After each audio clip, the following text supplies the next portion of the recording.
Ang ating topic ngayon na tinatanong ni Jason, ang tanong niya ay, ano pa ba ang hindi mo naranasan sa pag-aanuhan? At ano ang pinakagusto mo sa pag-aanuhan? So, ito pag-usapan for today's video, natatawa ako dun sa hindi ko naranasan. Kung interesado ka malaman, please keep on watching para bago yan. Kung bago ka pa lang sa akin channel, please consider to like this video and subscribe my channel.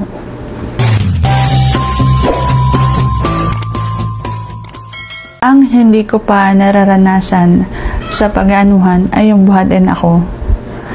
Marami akong napapanood na yung binubuhat ng isang babae. Ako kasi, hindi ako kaya. Hindi ako mabuhat.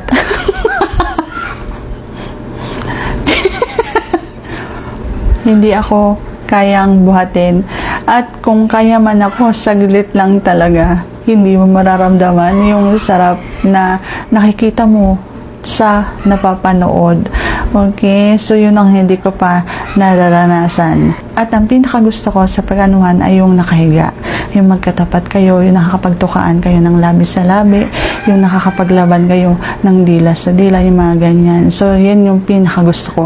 Yung nakapatong, yung aking balakang doon sa unan, at yung aking mga paa ay nasa balikat ng isang lalaki. Yan yung pinakagusto ko sa pag-aanuhan.